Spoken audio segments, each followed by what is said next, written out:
So on Twitter, I tweeted a tweet on Twitter, and basically it was about asking about Mm2 Hottakes. So we're just gonna be playing some MM2 in the background, and I'll be answering these MM2 Hottakes. I'll put the hot take up on the screen. Is Sequins saying teaming is cool?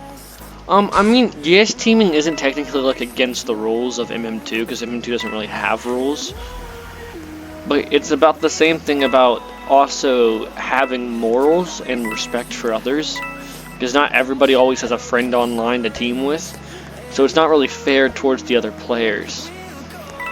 There's a difference. The one after that is previously Squirtle, and he says school knife is easily the best looking knife. I mean,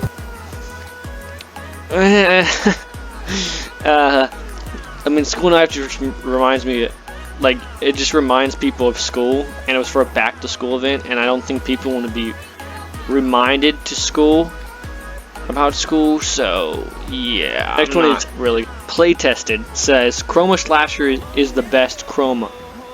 I can see that because it's also a lot less laggy because it doesn't have as much Chroma. But at the same time, I like how it's kind of like all black and it just has like these chroma like highlights and stuff. It is really cool. I'll give it to that. It is a good chroma. It's definitely higher up there on my list. Next one is Legend Ward saying spam jumping is dodging. Yes, I don't get what the whole issue is with spam jumping. I mean, there's 1/5 of a second delay between when they jump and hit the ground. So you just shoot the ground right before they hit it. It's pretty easy to, like, it's not like the hardest thing to predict them ever, and spam jumping is a form of dodging. You're just kind of just jumping around trying to dodge knives. I don't see what's so bad against it. It's like it's World War III over and stuff. Like it's such a horrible thing that you could do. Like, I know people didn't really do it back in old MM2 because our 6 characters and the ceilings were a lot lower, so on most of the maps. But yeah. One is by Murder Mystery 2 Intel, and it says hardcore mode is more immersive and fun than casual mode. I agree with that. I think hardcore mode gives this unique perspective on MM2. It like allows you to have like more fun and like more of an immersive experience, as he said. I think it does do that because it's so unique. But the thing is, if you're a long-time MM2 player, hardcore was the original kind of game mode, basically. It was the old casual, basically. But yeah, I could see that. And plus, there's no radio, so you don't have people playing like loud and obnoxious music. You can just play the rounds. It also prevents teaming because you don't know who is who. It prevents a lot of stuff. And you don't know who the murderers and sheriff is. You're locked in first person, which I always play in first person, but you're also gaining some skill.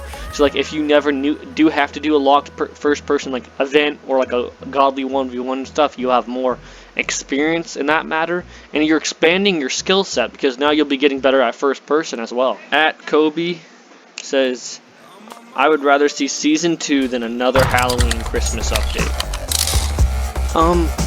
I don't agree with that because the Halloween and Christmas updates aren't really, I wouldn't consider them updates either. I would consider them events now because we get them every single year. We've been getting them for almost a decade now.